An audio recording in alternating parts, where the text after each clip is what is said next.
Craig Parker here, Parker's Property Sourcing. Just coming at you with another video today. And today's video is about building your power team. So, what do I mean by building your power team? Obviously, in the context of property investing, it's really, really important to build your power team. Your power team are the people, professionals that work with you to invest in your properties. So I'm going to run through a list of what consists of a power team and what you need to look out for of a power team, in a power team, and a little bit of a story to why I've made it so important in building up my portfolio to have a really strong power team around me.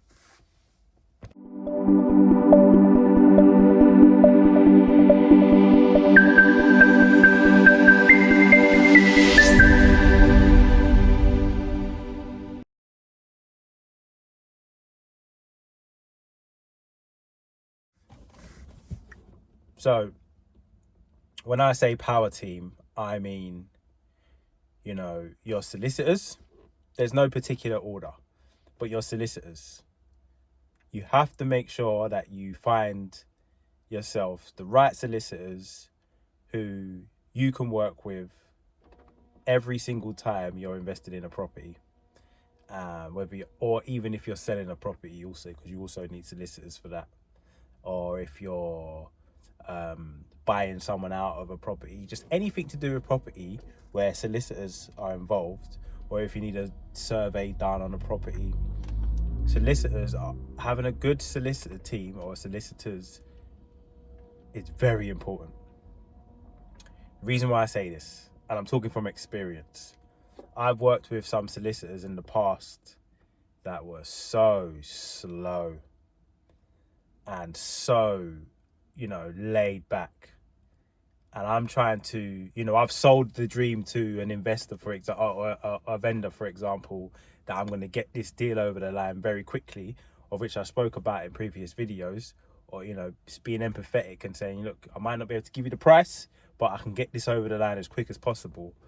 But then you've got solicitors that are so slow and so laid back and take long to send you stuff or respond, and you need to stay as far away from those as possible, yeah?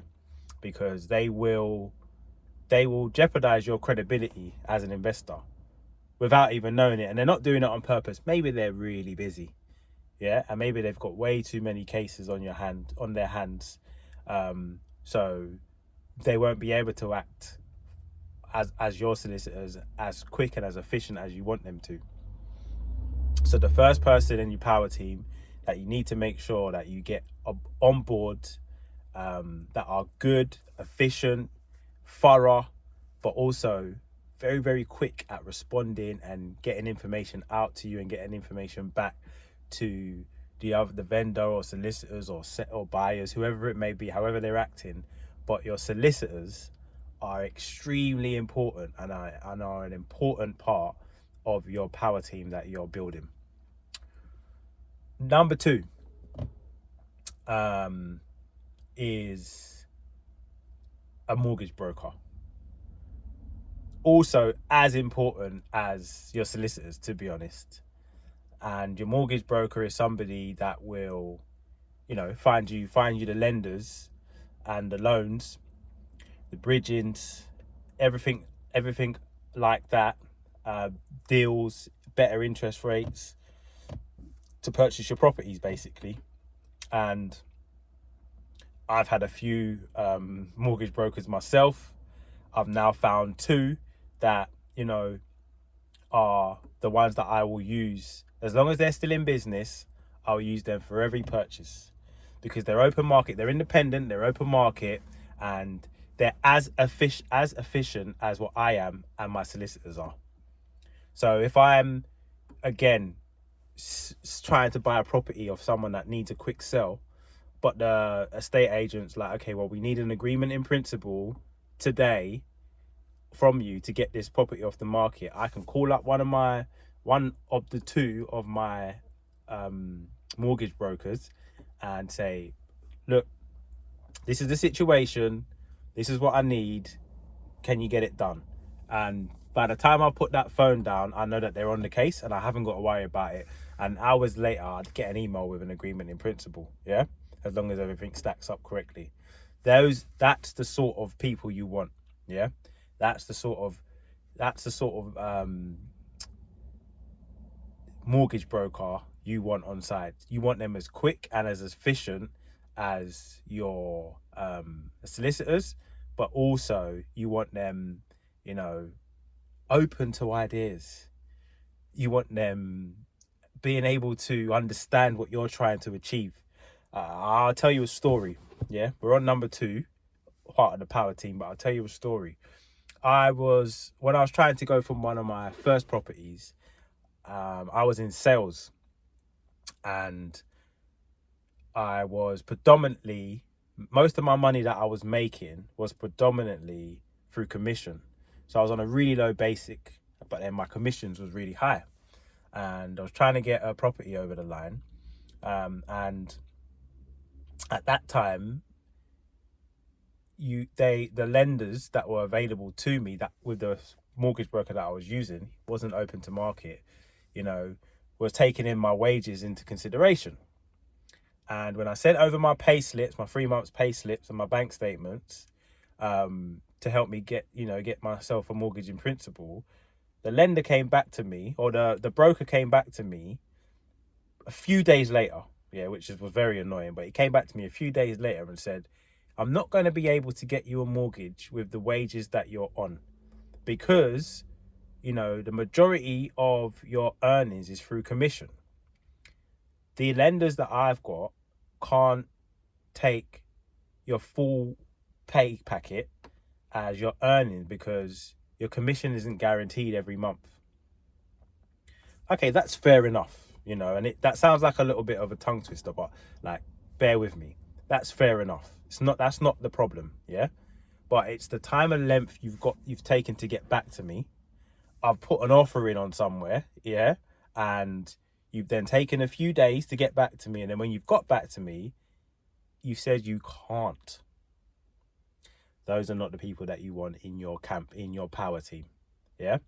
Luckily, my burning desire inside of me didn't let that one mortgage broker dampen my dreams and make me go back to the estate agent and say I can't buy it. I found another one, and when I found this person, he was like, "Yep, sure, no problem. We can get that done for you, Craig." Yeah, there's a few lenders that I've got in mind. He was open market. A few hours later, I got the mortgage in principle. So if I took that no from that first broker and ran with it and I can't do it, I can't get a mortgage with my wages, for example, I wouldn't be sitting here talking to you about properties 7 years down the line. Yeah. So, the moral of that little story is, before I carry on the power team, is you need to make sure that you find in a can-do attitude with your solicitors and now your mortgage broker. They have to have the same mentality and attitude that you have in property investing. They have to have that, I can get this done for you no matter what. And if they bring a little bit of doubt in, or they don't understand what you're trying to achieve, they shouldn't be part of your power team. Yeah? So 1, solicitors. 2, mortgage brokers. Number 3, and I think this is a very, very, very important part of your power team, and that's your builders. Your builders are so, so important. And when I mean builders, I mean from decorating, from construction wise, window fitters, floor layers, the list goes on. But that part of those builders need to be a real tight-knit part of your team. Real tight-knit part of your team. You can't start building up your portfolio and going to view properties and, without having a good builder or good builders around you that you can maybe take videos of the house, of the roof, of the flooring or whatever it is, and say to them, Bill, Bob, whatever their names are, can you give me a price on this? And know that they're gonna, give you a good price, and they're gonna, and then you can bump up the price a little bit yourself, just to make sure that you've got a little bit of leeway. So that's the first important thing. And the second important thing is if you have bought a property now and you are in the middle of a refurb, yeah, you want them to be moving quickly. Yeah, there's been refurbs that I've done in the past before I found my building team that I've got now, that I've had in the past, and they were so slow. Just a normal standard refurb, as in a little bit of plastering, new flooring, paint, and that's it, would take them forever. Let alone the reconstruction side of things, or knocking down walls and all of that stuff. So, the third members of your team that are as important as your solicitors and as your mortgage brokers is your builders. They are very, very important in your building, in building your property portfolio. You have to have reliable, efficient, cost-effective builders as a part of your power team. Yeah. So at the moment, we've got solicitors, we've got the mortgage broker, and we've got builders. Yeah. And the last person, or the last people that I've got part of my power team, your power team might look different. If you're an investor, and it might look different to you. But this part, it's two type of people, but they kind of fit into the same sort of bracket. So estate agents in the areas that you're investing in are really important to have in your power team as well. / deal sources, either or either. But you need to make sure that you've got efficient, on the ball, understand what you're trying to achieve, deal sources or estate agents in your team that you can pick up the phone to and tell them or ask them and get the information you want. And you want them to be moving as efficient, as quick as your solicitors are moving, as your deal sources are moving, and as your builders are moving. And if you get all of those 4 people working for you, working well for you, they understand you, you understand them, your property investing journey becomes so much easier. Building your portfolio becomes so much more stress-free.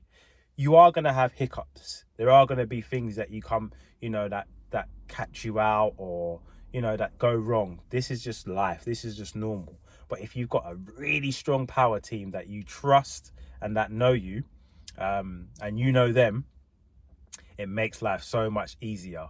As I said, I'm 8 years into my property investing journey right now, and it's only been the last few years where I've got my solicitors that I always use now. I've got my mortgage brokers that I'll only use now. Yeah. I've got my builders that I'll only use right now. I've got a few good deal sources that I'm in contact with. I've got some good estate agents in the little pockets of areas that I invest in now.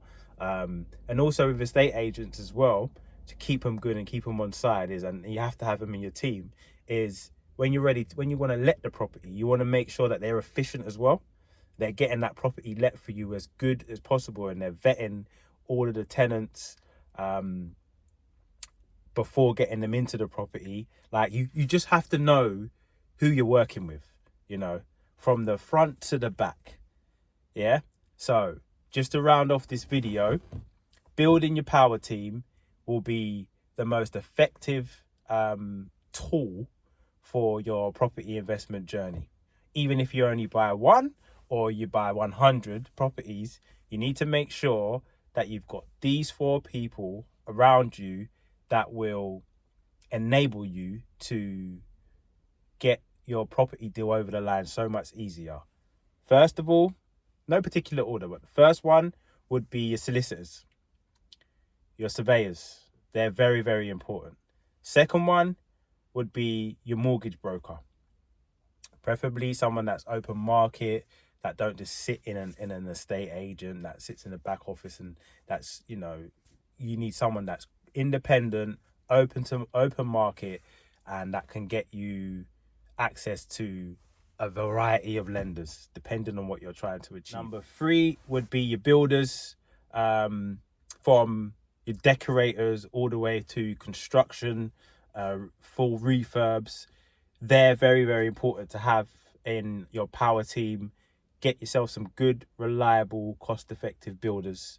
They'll be your best friends and help make you loads of money in your property investment journey. And last but not least, estate agents and deal sourcers. Deal sourcers, for the obvious reason, they'll find you really good below market value deals. Estate agents will do that also, and on the backside of it, they will be able to get your property let for you as quickly and as effectively as possible. I've been Craig Parker. Until next time.